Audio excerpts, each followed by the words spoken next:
Laser light. This is laser light. This is empty beaker. This is empty beaker అంటే ఖాళీ beaker.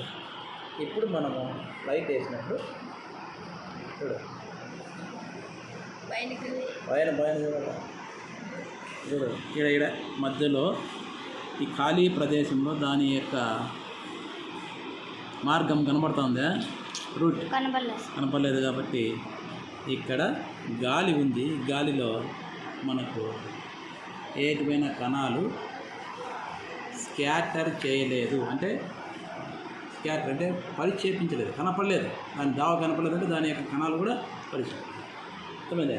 ఇప్పుడు మనం ఏం చేస్తున్నాం, ఇదేమిది వాటర్ తీసుకున్నాం, ఇప్పుడు వేస్తాం. ఇప్పుడు చూద్దురాండి, ఇక్కడ దీని దావ కనపడుతుంది, దీని యొక్క మార్గం. అమ్మా కనపడుతుందా? దాంట్లో కనపడాల అది కనొస్తుందా? ఇది పరిక్షేపణం చెందుతున్నాయి, స్కాటర్ చేస్తున్నాయి, అవునా? దీన్ని ఏమంటామంటే టిండాల్ ఎఫెక్ట్. కొలాయిడ్ కణాలు ఏం చేస్తున్నాయి, అవి రిఫ్రాక్ట్ చేస్తున్నాయి. ఈ మన కాంతిని ఏం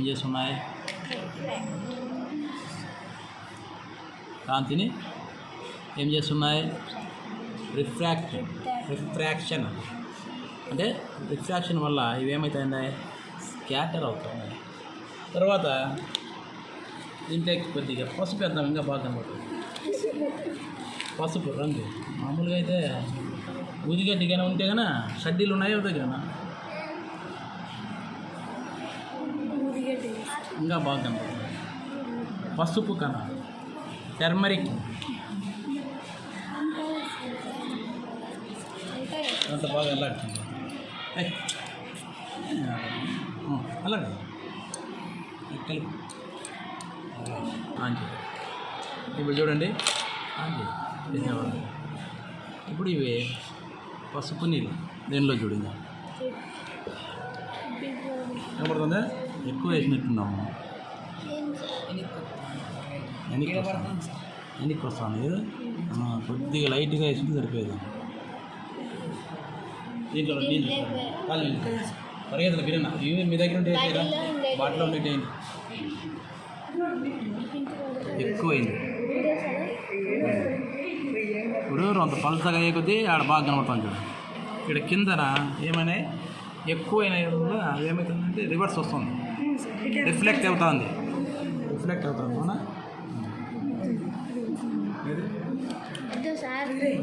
ఇక్కడ పడుతుంది నువ్వు అన్నీ రెండుగా ఇవి దాంట్లో కలుపుతాను, అది దాంట్లో కాదు దీంట్లోకి కలుపు పడే.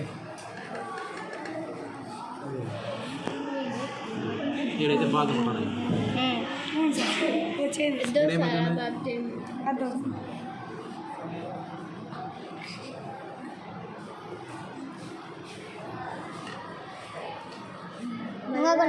ఏది చాలు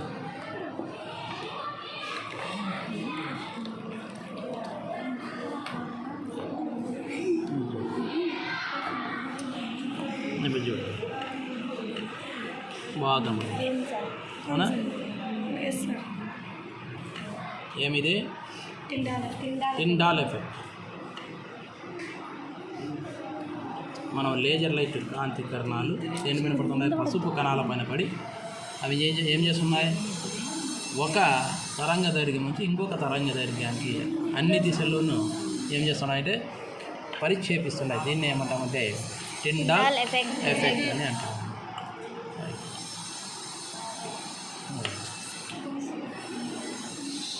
కట్టి